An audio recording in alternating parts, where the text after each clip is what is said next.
Hello friends, welcome back to the channel. आज की इस कमाल की वीडियो को स्टार्ट करते हैं। इस मूवी के स्टोरी को स्टार्ट करने से पहले मैं आपको बता दूं, आज हम आपको जिस फिल्म के बारे में बताने जा रहे हैं उसका नाम है Venom let there be Carnage. यह एक एक्शन साइंस फिक्शन फिल्म है जिसे एंडी सर्किस ने डायरेक्ट किया है, जो साल 2021 में रिलीज हुई थी। इस फिल्म की कहानी बड़ी ही रोमांचक है। फिल्म की शुरुआत क्लेटस नाम के एक लड़के से होती है जो कि अनाथालय में रहता है। उसे अनाथालय में क्लेटस की एक गर्लफ्रेंड भी रहती है जिसका नाम फ्रांसिस है। एक दिन फ्रांसिस क्लेटस से आकर कहती है कि उसकी पावर लगातार बढ़ती जा रही है, वो उन्हें कंट्रोल नहीं कर पा रही है। तभी वहां पर कुछ पुलिस वाले आते हैं और फ्रांसिस को उठा ले जाते हैं। क्लेटस कुछ नहीं कर पाता, बस असहाय सा खिड़की से उसे ले जाते हुए देखता रहता है। उधर जब फ्रांसिस को गाड़ी में ले जा रहे होते हैं तब वो अपनी पावर का इस्तेमाल करती है, जैसे गाड़ी पलट जाती है। गाड़ी में बैठे पुलिस ऑफिसर पैट्रिक के कान से खून निकलने लगता है। उसे लगा कि फ्रांसिस उसे मार देगी, यही सोचकर उसने गोली चला दी। गोली सीधा फ्रांसिस की आंख में जाकर लगती है और वो गाड़ी से नीचे गिर जाती है। पैट्रिक को लगता है कि वो मर गई, पर वो अभी भी जिंदा है। फ्रांसिस को उठाकर एक अस्पताल में लाया जाता है। यहाँ पर डॉक्टर्स उसके पावर को कंट्रोल में कर लेते हैं और उसे हमेशा के लिए कांच के बने एक कमरे में बंद कर देते हैं।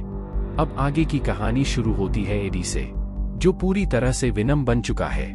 उसे पैट्रिक जेल में बुलाता है और उससे कहता है कि तुम्हें क्लेटस से मिलना है। क्लेटस एक सीरियल किलर है और तुम्हें यह पता करना है कि उसने लाश कहाँ दफन की है। और हाँ, ध्यान रहे कि तुम उससे दूर ही रहना, क्योंकि उससे नजदीकी तुम्हें मौत के पास ला सकती है।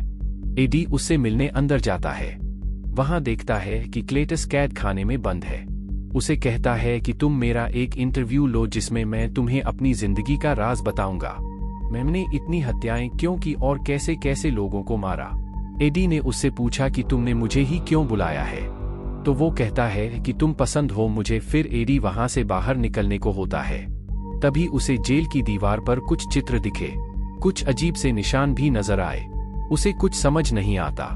वो वहां से सीधा अपने घर आता है और लैपटॉप खोलता है और उन चित्रों को समझने की कोशिश करता है।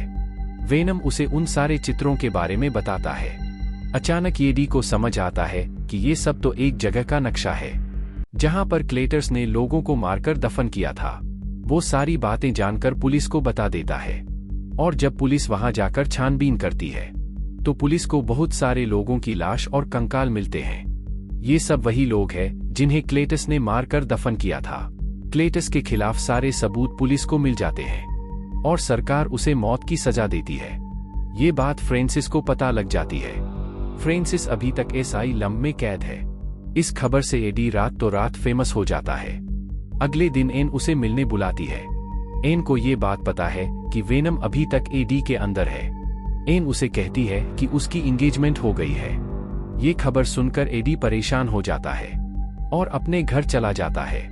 घर आते ही एडी को क्लेटस का भेजा हुआ एक नोट मिलता है जिसमें क्लेटस अपने गुनाहों के बारे में बताता है कि कैसे उसने अपनी माँ को मारा और अपनी दादी का कत्ल किया। क्लेटस का बाप उसे मारता पीटता था। उसके बाद उसे अनाथालय भेज दिया गया जहां पर सब बच्चे उसे मारते थे। वहां पर उसकी मुलाकात फ्रांसिस से हुई और तब से वो उसकी जिंदगी का अहम हिस्सा बन गई। पर आज तुम्हारी वजह से मुझे मौत मिल रही है। क्लेटस लिखता है कि मैं तुमसे आखिरी बार मिलना चाहता हूँ, क्या तुम मिलने आओगे एडी? एडी उसकी बात मान लेता है और उससे मिलने जाता है। वह क्लेटस उसे कहता है कि तुम और मैं एक जैसे हैं। मैं चाहता हूँ कि तुम्हारा दिल टूट जाए, तुम जिंदगी भर अकेले रहो, और जानबूझकर उसे लड़ने के लिए उकसाता है। क्लेटस आगे बोल ही रहा होता है, तभी वेनम बाहर निकलता है और उसे दीवार की तरफ फेंक देता है। क्लेटस वेनम का हाथ काट लेता है, जिसकी वजह से उसका खून उसके शरीर में मिल जाता है। जेल से निकलकर एडी अपने घर आता है और वेनम पर गुस्सा करने लगता है। ये भी कहता है कि तुम हमेशा अपने बारे में सोचते हो। जब तुम नहीं थे तो मेरी जिंदगी अच्छी चल रही थी। तुमने आते ही उसे बर्बाद कर दिया। तुम नहीं आते तो सब अच्छा होता। तभी वेनम और एडी की लड़ाई शुरू हो जाती है और वेनम उसे छोड़कर चला जाता है। दूसरी तरफ हमें क्लेटस को दिखाया जाता है जहां उसे इंजेक्शन देकर मारा जा रहा है। लेकिन तभी उसके अंदर सिम्बायोट यानी वेनम का जो खून होता है वो अपना असर दिखाता है। उसका शरीर बड़ा होने लगता है। वो पूरी तरह से शैतान में बदल जाता है जिसका नाम होता है कार्नेज। जिस तरह से एडी के शरीर में वेनम है, ठीक उसी तरह से क्लेटर्स के शरीर में कार्नेज आ जाता है। कार्नेज वहां पर कई लोगों को मार देता है और जेल में सभी कैदियों को आजाद कर देता है। उसके बाद वहां से भाग जाता है। दूसरी तरफ एडी ये न्यूज़ टीवी पर देखता है। तभी पैट्रिक उसके पास आता है और कहता है, क्लेटर्स से आज तक जेल में कोई नहीं मिला। तुम पहले ऐसे इंसान हो जो उससे मिले और तुमसे मिलने के बाद वो जेल से भाग गया। हो ना हो तुम ही ने उसे भगाया है। एडी को कुछ समझ नहीं आता। जेल से भागने के बाद कार्नेज क्लेटर्स से बातें करता है जैसे एडी वेनम से करता है। कार्नेज उससे कहता है कि इस पूरी दुनिया में वेनम ही एक इकलौता सिम्बायोट है जो हमें मार सकता है। अगर हम दोनों मिलकर वेनम को खत्म कर दें तो पूरी दुनिया पर हमारा राज होगा। लेकिन सबसे पहले प्लेटस फ्रांसिस को छुड़ाने के लिए की ओर निकल पड़ता है जहां उसे कैद किया हुआ होता है। वहीं हम एडी को देखते हैं जो अनाथालय में जाता है जहां पहले प्लेटस रहता था। वहां उसे एक पेड़ पर फ्रांसिस और क्लीटस का नाम लिखा हुआ दिखता है। तभी वो पैट्रिक को फोन करता है और उससे कहता है कि हो ना हो प्लेटस ऑफ फ्रांसिस के पास जाएगा। पैट्रिक वही पुलिस वाला होता है जिसने खुद को बचाने के लिए फ्रांसिस को गोली मारी थी। उसे तो ये बात पता भी नहीं थी कि फ्रांसिस अभी जिंदा है।